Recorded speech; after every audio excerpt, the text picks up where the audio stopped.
We were talking about the characteristics of the spiritual world, and one of the characteristics we found is that in order to dwell in the spiritual world, you need to deprive yourself of a certain amount of the physical world. Now I say a certain amount because you don't need to deprive yourself entirely of it.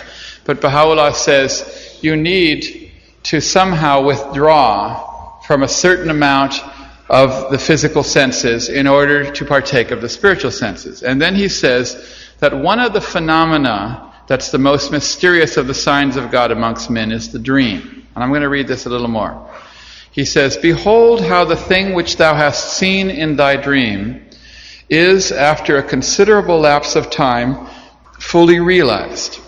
Had the world in which thou didst find thyself in thy dream been identical with the world in which thou livest, it would have been necessary for the event occurring in that dream to have transpired in this world at the very same moment of occurrence.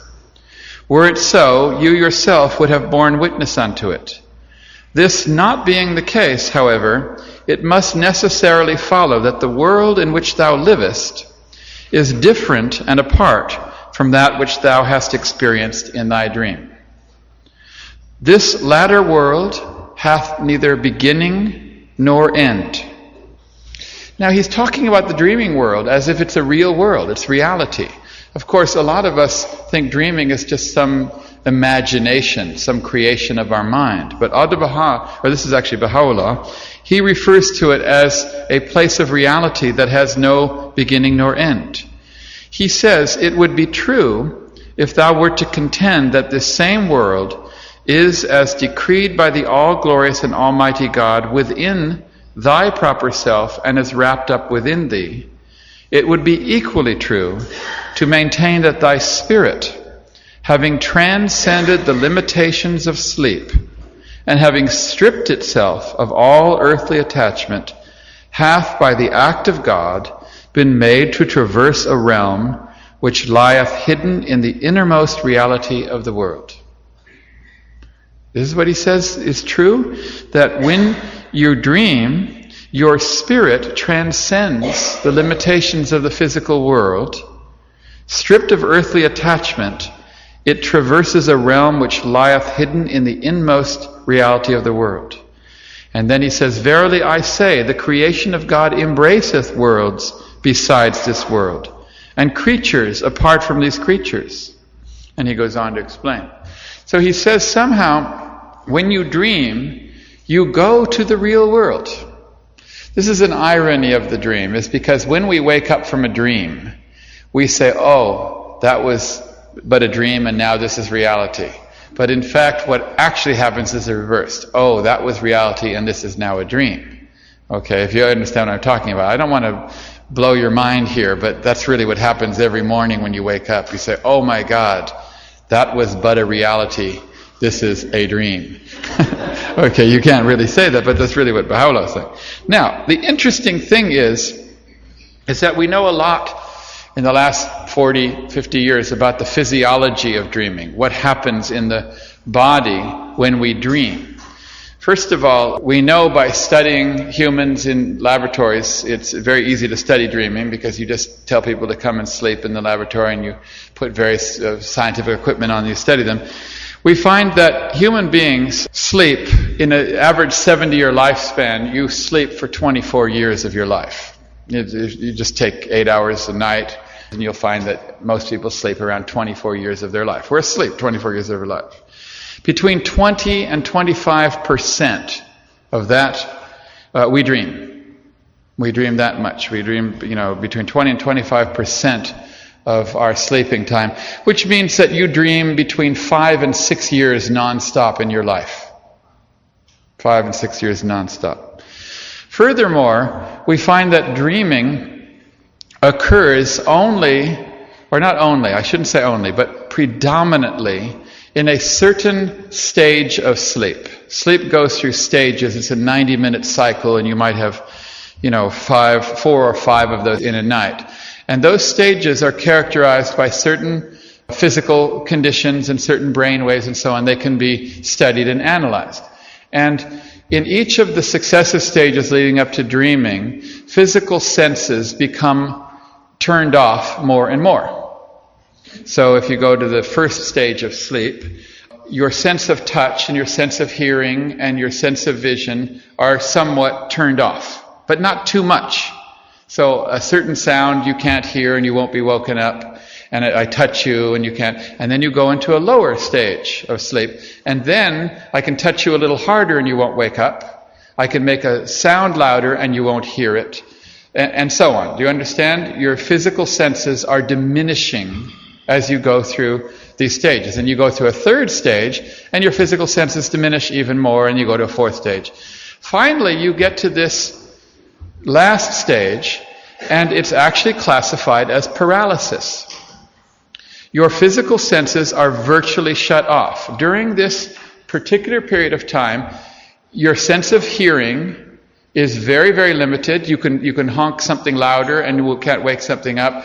You can touch them harder and you can't wake them up. You can put a smell in the room. They've tried every sense, and all the senses fall to their lowest point at this one time, which is the stage that dreaming occurs. Now, this is very strange, because while they study the physical body and they find that there is no way any sensory input can go into the brain from the physical world, because basically we know that the brain is active when it has sensory input. The optical nerve, in fact, 1/3 of the brain, I think, processes the optical nerve or something like that.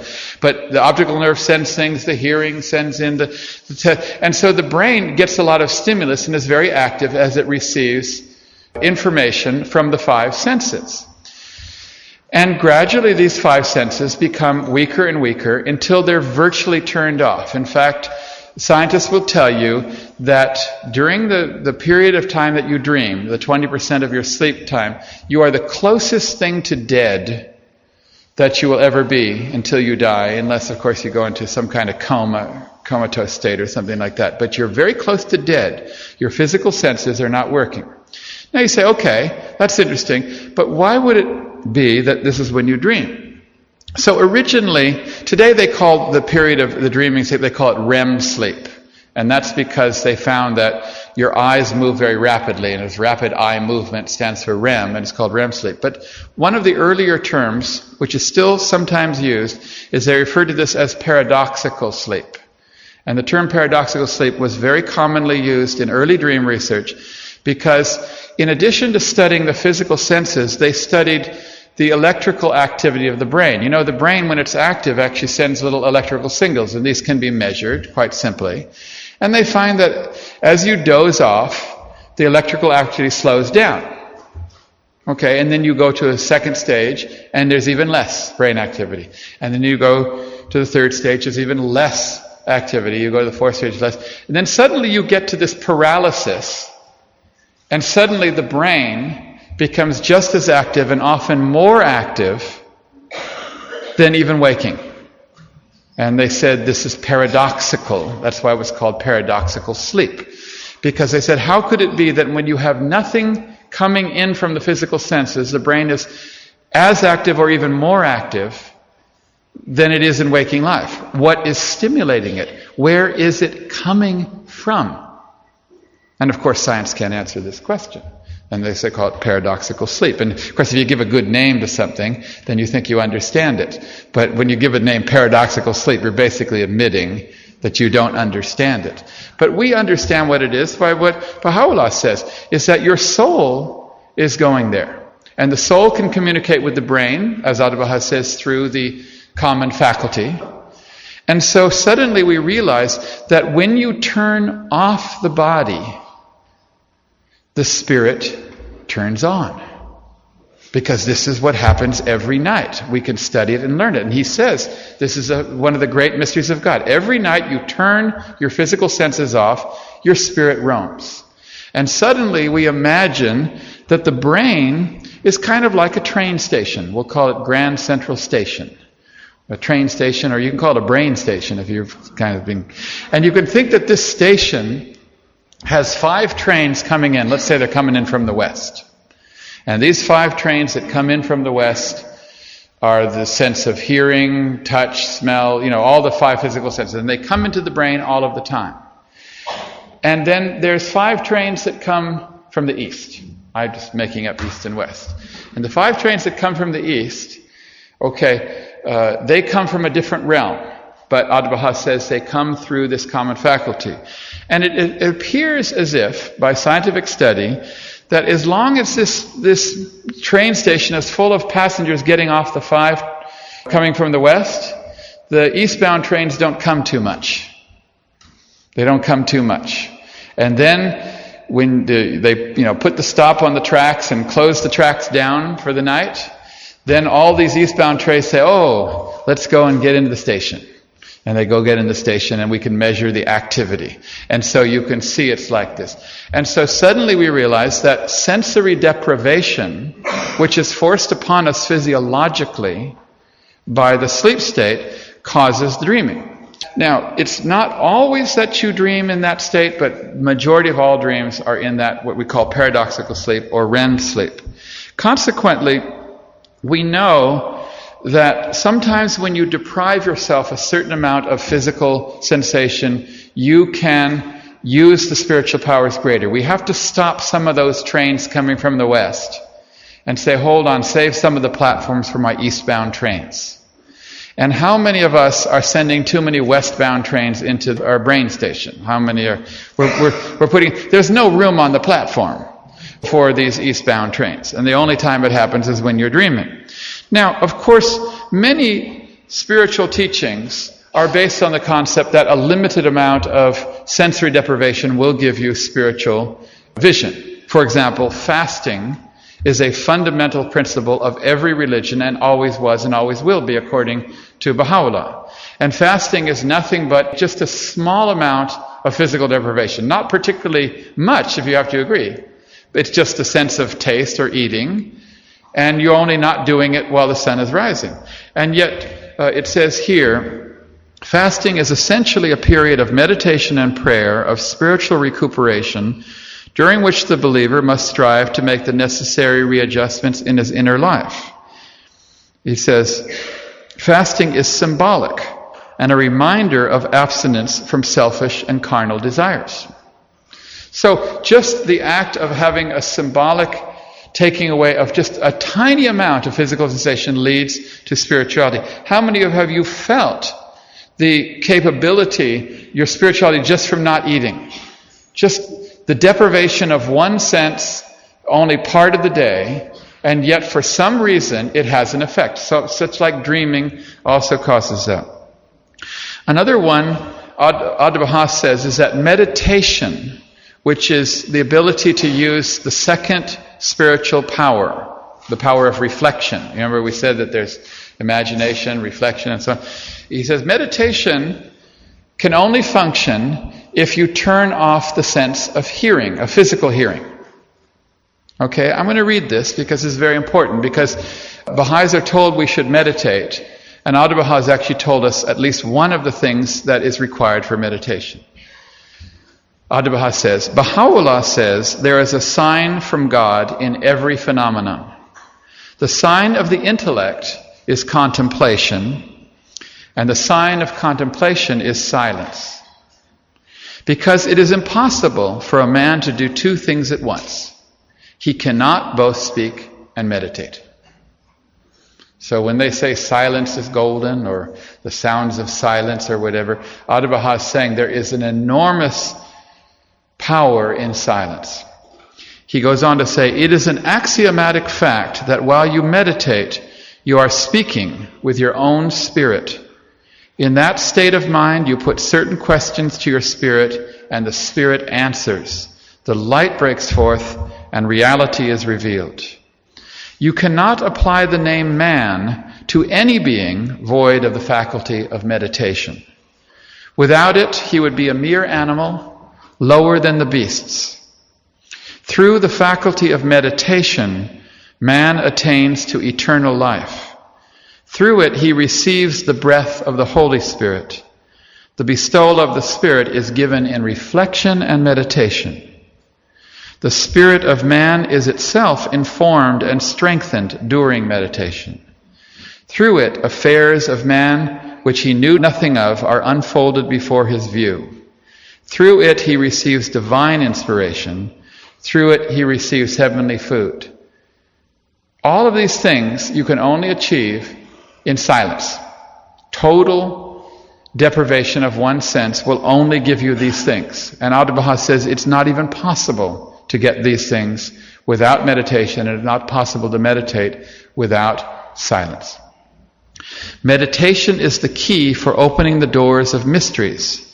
In that state, man abstracts himself. In that state, man withdraws himself from all outside objects. You see, sensory deprivation. He withdraws himself from all outside objects. In that subjective mood, he is immersed in the ocean of spiritual life and can unfold the secrets of things in themselves. To illustrate this, think of man as endowed with two kinds of sights. When the power of insight is being used, the outward power of vision does not see. This faculty of meditation frees man from the animal nature, discerns the reality of things, and puts man in touch with God. This faculty brings forth the invisible plane of the sciences and arts. Through the meditative faculty, inventions are made possible, colossal undertakings are carried out. Through it, governments can run smoothly. Through this faculty, man enters into the very kingdom of God. So it's a fairly powerful faculty, isn't it? The second spiritual power, which is the power of reflection. And yet Abdu'l-Baha says it can only work in silence. How many of you even have silence in your life? Even a few moments. There's many people that don't. You know, Baha'u'llah, he loved nature. He went to the garden, what they call the Rezvan garden, and he was quoted as saying that the city is the place of the body and the country is the place of the soul.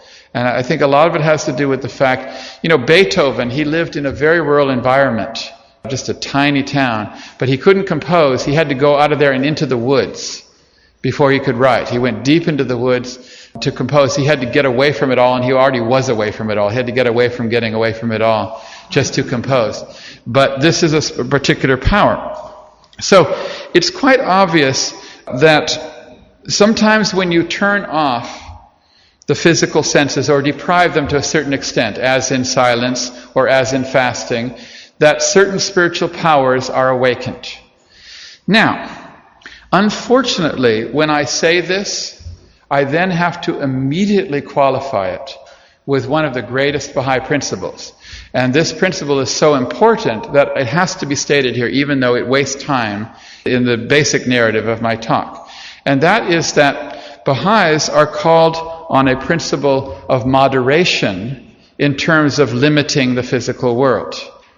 There are some religions that they would take the quotations that I read you, like close one eye to the world and open the other, and they immediately say, well, let's completely forsake the physical world. Let's completely just forsake the physical world, because that's what that quote says. And indeed, if you read some quotes, it seems to imply that you do this. But we're told in the writings that we cannot do this. That is actually called asceticism, A-S-C-E-T-I-S-I-S-M, and it's prohibited in the Aktas. That you cannot completely do this. Now, many religions have sects where they go and live in monasteries or live in caves or live on poles or they completely forsake the physical world in various ways. And we're prohibited from doing that as Baha'is. There's a new principle that Baha'u'llah has given, and it's the principle of moderation. But it's not widely understood by Baha'is because it's generally bandied around in too many ways. But Baha'u'llah has a very definite understanding of the principle of moderation. The principle of moderation says that there are some things that you should do and must do, and they are good up until a certain point, and then they are bad. It's not a good thing always. It's not a bad thing always. It's a good thing until you hit a certain point on a slider, and then it becomes a bad thing.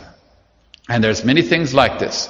He says, for example, civilization so often vaunted by the learned exponents of arts and sciences, will, if allowed to overleap the bounds of moderation, bring great evil upon men. Thus warneth you he who is the all-knowing. If carried to excess, civilization will prove as prolific a source of evil as it had been of goodness when kept within the restraints of moderation. Meditate on this, O people. So now he's identifying a principle that some things are good things, and then they become bad. And you have to find, like if you have a fader that goes from 0 to 100, and you go to 27 and it's good, and you go to 28, it's starting to get bad, and so on. Now, this is true in physical creation, in all things that we eat. Let's take salt, for example. Salt is something that today is the devil. If you read, don't have salt, it'll give you high blood pressure, it'll kill you, and so on. You have to agree, salt is like the big devil, and you cut down on salt and so on. Your doctor will tell you. Now, this is true. But in fact, salt is absolutely essential to life. And if you don't have it, you would die. And originally, salt has a very valuable thing. When you said you are the salt of the earth, that's because salt was valuable. The word salary means payment was because originally salt was so valuable that they paid soldiers in salt. Okay, so salt one time was the great thing, and now it's the devil. Why is it? Because we took it past the slider point of moderation. You cannot say, well, just cut out all salt. You will die. But you also can't say have too much. This is a very complex subject then, because there's some things you can't just do away with. Civilization is like salt, Baha'u'llah says. It's a source of good up to a certain point. You have to agree, is civilization a good thing? Yes, it's good. Is it a bad thing? Yes, it is. It's moderation that determines the point. Now, there are many things in this world that fall in that category that they have a slider point, and you need to figure out where that slider is. Baha'u'llah says, for example, fleeting are the riches of the world, and all that perisheth and changeth is not, and hath ever been worthy of attention. Now, if you just read that quote there, fleeting are the riches of the world, all that perisheth and changeth is not and has ever been worthy of attention, you might think, well, then we can just throw away the physical world. But what does he say? He says, has never been worthy of attention, except to a recognized measure. You see that? Everything in the physical world you can partake of to a recognized measure. Here's another quote. Shoghi Effendi in Citadel of Faith mentions the immorality of the world and the evils of the world. And he says one of them is the craving for pleasure and diversion. But I skipped one word. He said the inordinate craving for pleasure and diversion. Now this is very interesting. That one word makes all the difference. If Shoghi Effendi had said, one of the evils of the world is craving of pleasure and diversion, then the Baha'is would all say, well, we are not allowed to have any pleasure and any diversion, because Shoghi Effendi said pleasure and diversion is immoral.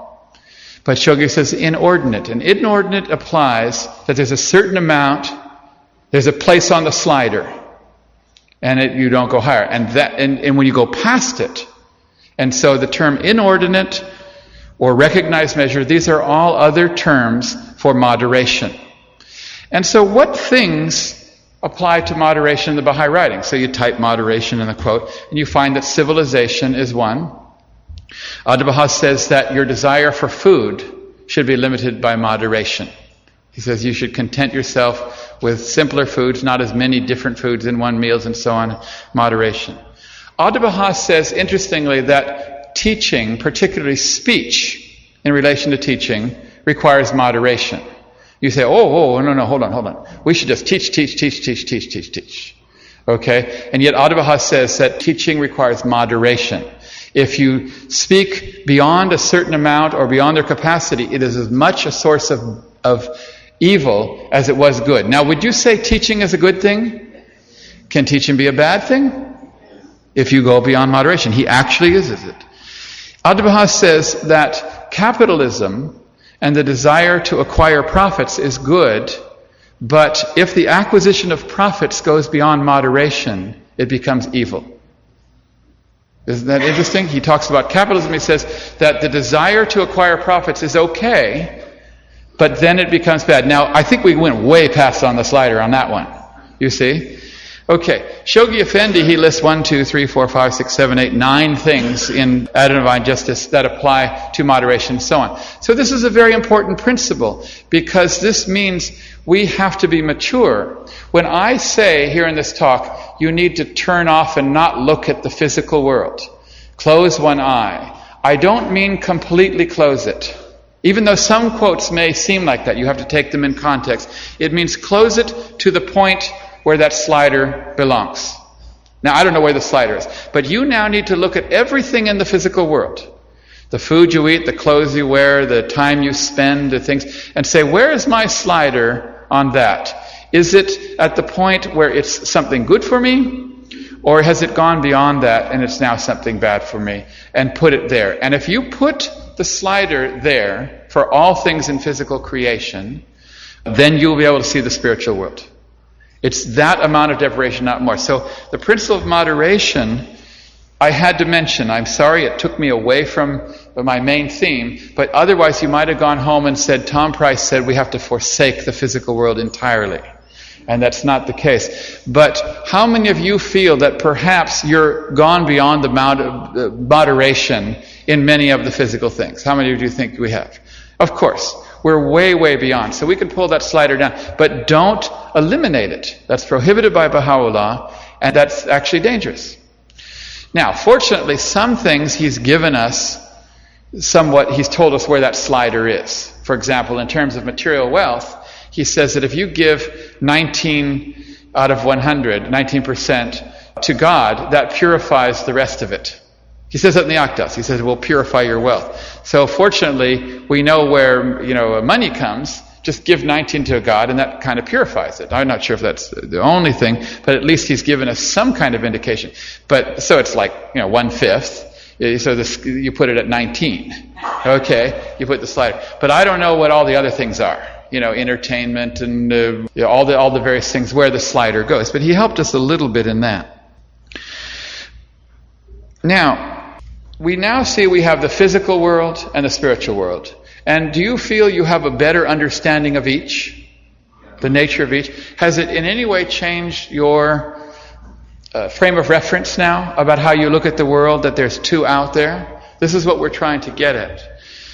Now, how do you get to that world? How do you get to that world? And so I look in the writings, and I find that the concept of getting to that world has to do with the concept of transcendence. And the concept of transcendence is in every religion. Transcendence means that you somehow transcend. You go from one state of existence to another.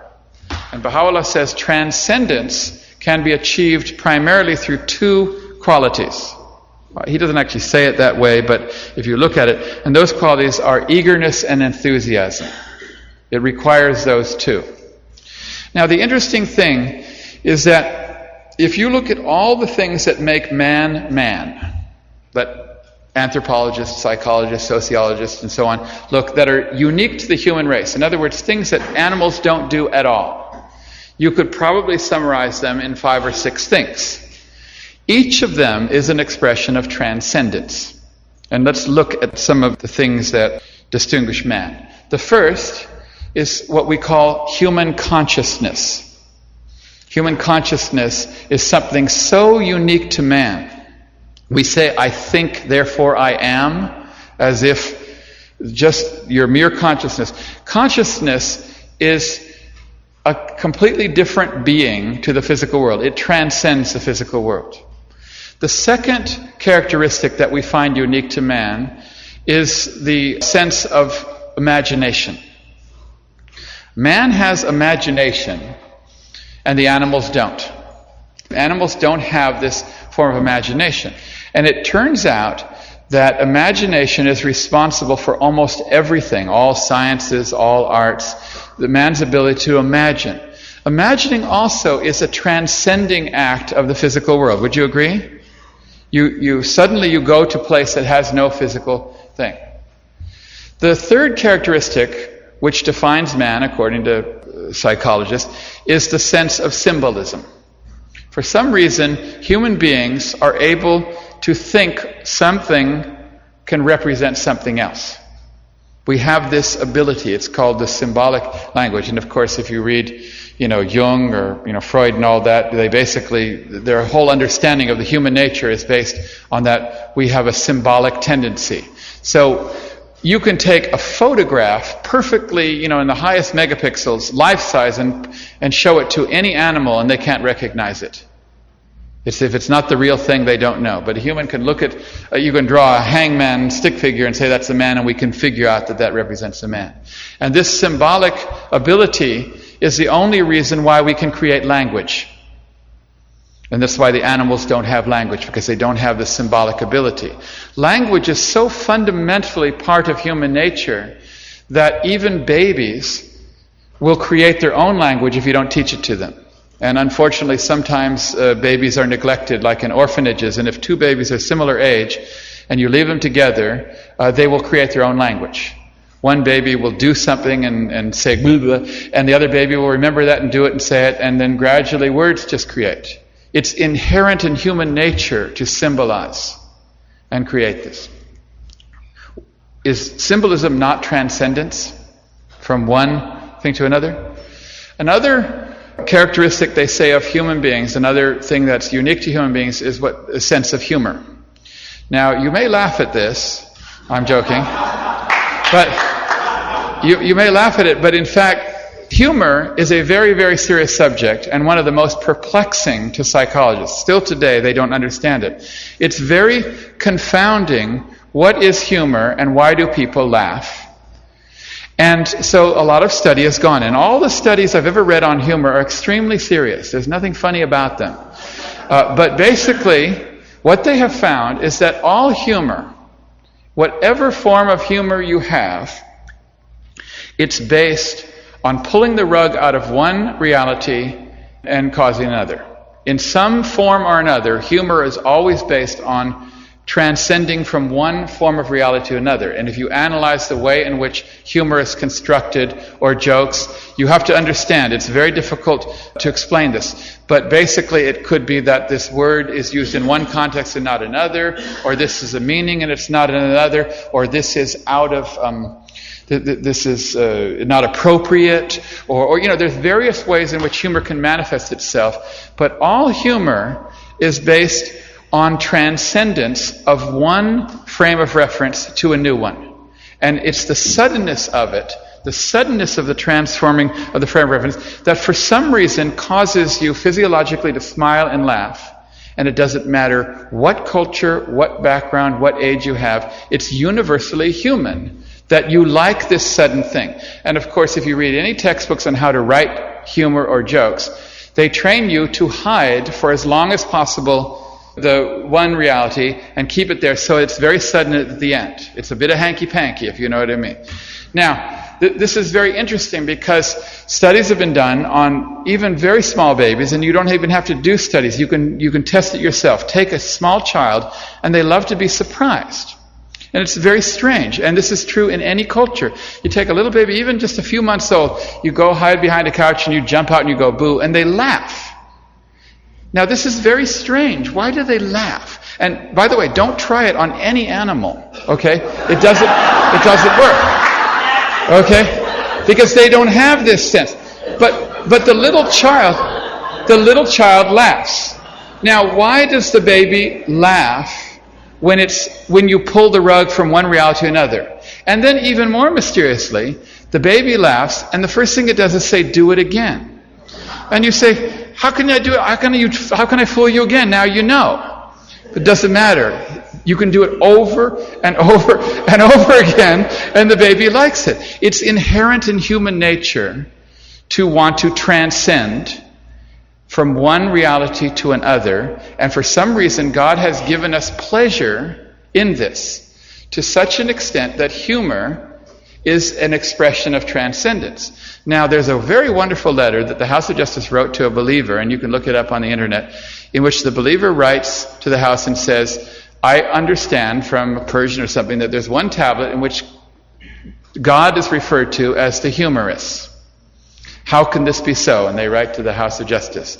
And the House writes back and says, well, there are certain meanings of humor that could apply to God.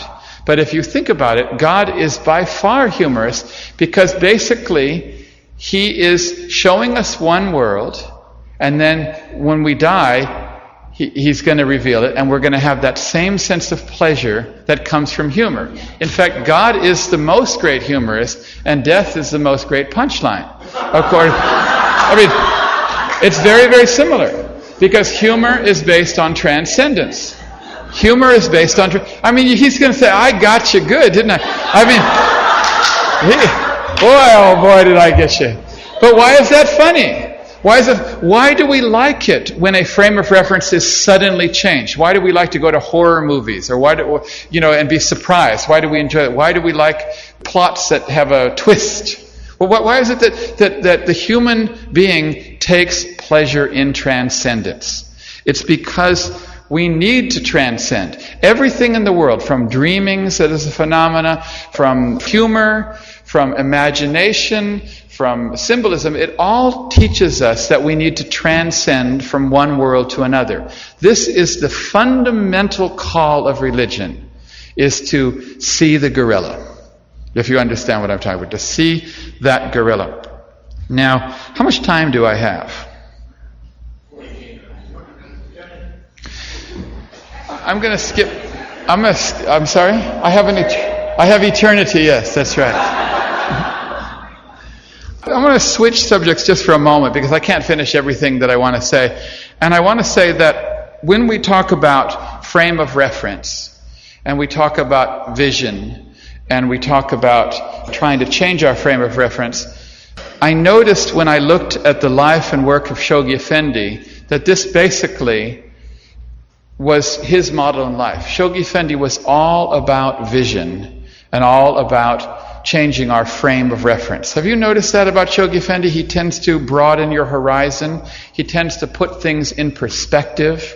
Isn't that true? And so I was reading a little bit about Shoghi Effendi's early period as guardian, and I found there was one incident in his life that really showed how he had vision, how he had a certain frame of reference. And basically, I think that his life, in a way, is a symbol or a parable for the kind of things we need to do. And this is based on Shoghi Effendi's great love, his abiding love for mountain climbing. I don't know if you know, Shoghi Effendi loved to mountain climb, and he did so almost every summer. Rihakanim says almost every summer for the first 17 years of his ministry. He would go to the Bernese Alps, Switzerland, and he would either mountain climb or what they call mountain hiking, where we hike to the mountains. And I think apart from being guardian and being a genius and brilliant and everything else, apart from being guardian, this is the one thing that he loved. And his love of mountain climbing is very, very interesting. And I want you to think about this very carefully. Think about a 24-year-old. He was born in 97, and in 1921, he was only 24 years old. Think of some 24-year-old youth that you know. Okay, 24 years old. Abdu'l-Baha is passing away, and he says to the family in Haifa, because Shoghi Effendi is in London, send for Shoghi Effendi by telegram immediately. And the family disobeys Abdu'l-Baha. Says, let's not bother this little 24-year-old kid. And they write a letter. In those days, you write a letter, you forget about it. Okay? But Abdu'l-Baha specifically said, send a telegram to Shoghi Effendi. And Abdu'l-Baha passes away some weeks later, and had the telegram come, Shoghi Effendi would have had plenty of time with him. Shoghi Effendi loved Abdu'l-Baha so much that Abdu'l-Baha knew something. But also, Abdu'l-Baha was going to appoint Shoghi Effendi guardian. So Shoghi Effendi doesn't get this message because the family thinks Abdu'l-Baha doesn't know better.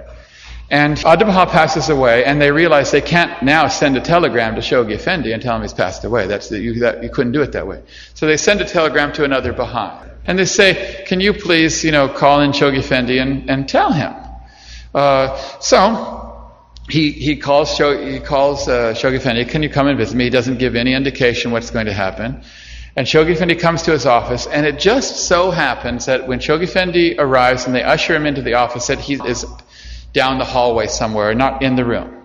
And Shoghi Effendi sits there, and he just sees on the table Abdu'l-Baha on a telegram upside down, because it was facing, and he sees that. And so he comes into the room and finds an unconscious Shoghi Effendi on the floor. An unconscious Shoghi Effendi was on the floor, and that's how he heard that Abdu'l-Baha had passed away. So he goes back to Haifa, and he says himself to Riyakanum, Priceless Pearl, that he thought maybe he might be asked to help unlock the safe or something, he might, because he was a family, he may have to sign some documents to transfer some kind of legal things as a family. This is what he thinks he may have to do, and his heart is broken. So he gets back to Haifa, and in early January of 1922, Abdu'l-Baha had passed away in November, they open the safe and they read it, and this 24-year-old student finds that the entire weight of the cause is on his shoulders, and finds out that Abdu'l-Baha had wanted to talk to him before he died, but had been deprived of this. And then immediately, the half-brother of Abdu'l-Baha goes and forcibly takes the keys to the shrine of Baha'u'llah. And he's a covenant breaker, because he claims family ownership, and now suddenly the most sacred relic of the faith, the very dust of Baha'u'llah's bones, is now in the hands of the covenant breaker, all within the space of a week. Shoghi Effendi, 24-year-old boy, tries to go to the government and explain it, but the government, they decide to take the keys away from them, but not give it to either one. Now, at this time, it was very hard for anyone to accept this 24-year-old, because most of the family were a whole generation higher than him. You imagine, you're 40, 50, and this youth suddenly takes over from Abdu'l-Baha, you don't understand. And so what they really wanted to do was that they tried to convince Shoghi Effendi to appoint the House of Justice. Okay? Riyakanum says, it does not require much imagination to conceive the terrible shock this was to Shoghi Effendi. The news arriving after dark by a panicked, excited messenger, and all the believers aroused and distressed by the words, because this is when the shrine of Baha'u'llah had been taken over. She says, the situation in which Shoghi Effendi found himself was truly crushing. Aside from his extreme youth, the beardless Oxford student, however dignified in his manner, refused to even pretend he was like the bearded patriarch everyone knew so well in Haifa. He didn't even try to be like Abdu'l-Baha. He says, Shoghi Effendi refused to wear a turban and the long oriental robes the master had worn. He didn't go to the mosque on Friday, the usual practice of Abdu'l-Baha. He refused to spend hours visiting Muslim priests, and so on and so on. She goes on to explain that everyone felt that Shoghi Effendi didn't really know what it was to be head of the faith. Okay? They said all of this added to his suffering and caused much alarm within the family. They secretly suspected that Shoghi Effendi did not really know what he should do, and that he needed an older and wiser head about him, and the sooner the House of Justice was formed, the better for the cause. During March of 1922, Shoghi Effendi then gathered a committee in the Holy Land. This was March of 1922. And basically, I'm not going to go into this detail, but he gathered a whole bunch of Baha'is, and he had been convinced, or they had said, that unless you form some kind of body, you're never going to get the shrine of Baha'u'llah back, because they're not going to give it to some 24-year-old kid, but maybe if you form an organization, it's a body, you can get it back. But by this stage, Shoghi Effendi was completely overcome with grief. Abdu'l-Baha had passed away, he wasn't even there. Then the whole weight of the cause was placed on his shoulders, and then the shrine of Baha'u'llah was stolen from the Baha'is. And Riyakanum says, but the strain of this was more than he can bear. And so we find that on 7th of April 1922, The body enters the record that the guardian of the cause of God, the chosen branch, the leader of the people of Baha, under the weight of sorrows and boundless grief, has been forced to leave for a period of recuperation. And he left. Now, they wrote this on 7th of April, but Shoghi Effendi had already gone. It's not quite clear to me when he left, maybe in March or very, very early April. He left. And he wrote a letter to the Baha'is, and he said, "He is God. This servant, after that grievous event and great calamity, the ascension of His Holiness Abd Baha to the Abha kingdom, has been so stricken with grief and pain, and so entangled in the troubles created by the enemies of the cause, that I consider my presence here at such time and in such an atmosphere is not in accordance with the fulfillment of my important and sacred duties. For this reason, unable to do otherwise, I have left for a time the affairs of the cause, both home and abroad, under the supervision of the Holy Family, under the headship of the greatest holy leaf. May my soul be a sacrifice to her, until by the grace of God, having gained health, strength, self-confidence, and spiritual energy, having taken into my hands, in accordance with my aim and desire, entirely the regular work of service, I shall attain to my utmost spiritual hope and aspiration." Now, that letter arrived, but Riyakunim says he had already gone. He was long gone. And what happened was, they took him to doctors in Germany, and the doctors tested him and found that he had no reflexes. He had no reflexes, and it greatly distressed him. So he went to the Bernese Alps. And Riyakunim says he went there, and he was mainly alone, and he started to walk in the mountains. Very, very high mountains. And she said he would walk between 10 and 16 hours every single day. And for some reason, he found comfort in these mountains. Now, if any of you has any of you ever climbed tall mountains? There is something about the vision of reaching the summit of a mountain that cannot be achieved in any other way. I know because I spent some time in my life in New Guinea where we would climb mountains of 10, 11,000 feet, quite high mountains. And the interesting thing about the vision you get when you reach a mountain is that prior to reaching the summit, your vision is actually quite circumscribed quite often.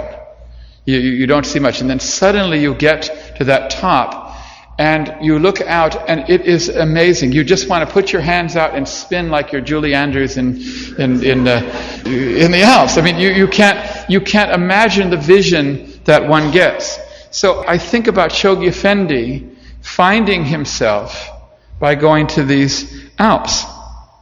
Now, she says that he went there so many times, and he lived in absolute poverty. He stayed in this tiny little place that you couldn't even get in. Shoghi Effendi was very short, and he only had one meal a day. He always traveled there third class and slept on the wooden planks of the train.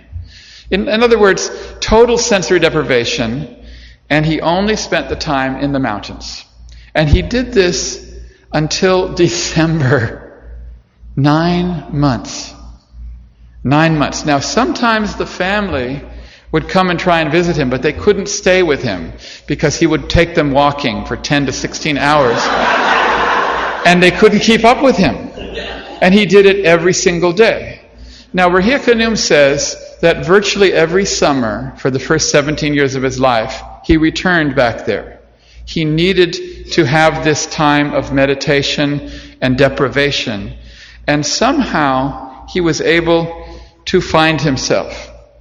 And it so happens that I think in November, around November, December, he came back home from one of his long walks. Sometimes they weren't walks. He was actually roped to a professional and they would drag him up the mountains. He even did those kind of things too.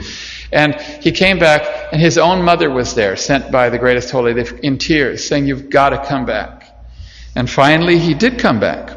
And in the Star of the West, on December 15, so he left sometime in March or early April, so count it up, it's like nearly maybe 8 or 9 months. It says that December 15, in the Star of the West, it said, "Shoghi Effendi returned to Haifa on Friday afternoon, December 15, in radiant health and happiness, and resumed the reins of office of the guardian of the Baha'i cause, committed to him in the will and testament of Abdul Baha.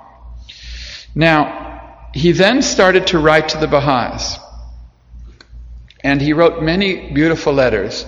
I want to read you one letter he wrote fairly soon after he came back. It's written just about a year after he returned. I'm going to read this to you, and I want you to remember he's only 26 years old when he's writing this letter, and it was within a year of his returning. And I want you to think about him composing this letter in the mountains, because this letter is all about vision. And he writes to the Baha'is, "Surely now, if ever, is the time to turn our eyes inwardly, to bestir ourselves, to invoke the Most Great Name, and standing together, summon to our aid and support all the faith, the strength and the courage that we shall need to meet our pressing obligations and discharge our trust. The plight of mankind, the condition and circumstances under which we live and labor are truly disheartening, and the darkness of prejudice and ill will enough to chill the stoutest heart. Disillusion and dismay are invading the hearts of peoples and nations, and the hope and vision of a united and regenerated humanity is growing dimmer and dimmer every day. Time-honored institutions, cherished ideals, and sacred traditions are suffering in these days of bewildering change from the effects of the gravest onslaught, and the precious fruit of centuries of patient and earnest labor is faced with peril. Passions, supposed to have been curbed and subdued, are now burning fiercer than ever before, and the voice of peace and goodwill seems drowned in unceasingly convulsions and turmoil.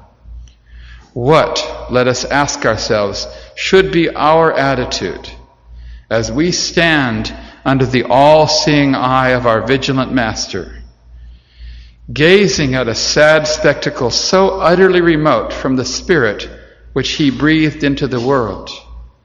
Are we to follow in the wake of the wayward and the despairing? Are we to allow our vision of so unique, so enduring, so precious a cause to be clouded by the stain and dust of worldly happenings, which, no matter how glittering and far-reaching in their immediate effects, are but the fleeting shadows of an imperfect world? Are we to be carried away by the flood of hollow and conflicting ideas? Or are we to stand unsubdued and unblemished upon the everlasting rock of God's divine instructions? Shall we not equip ourselves with a full and clear understanding of their purpose and implications for the age we live in, and with an unconquerable resolve arise to utilize them intelligently and with scrupulous fidelity for the enlightenment and promotion of the good of all mankind?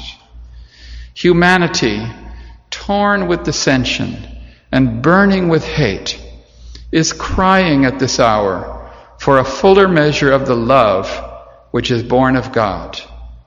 That love which in the last resort will prove the one solvent of its incalculable difficulties and problems.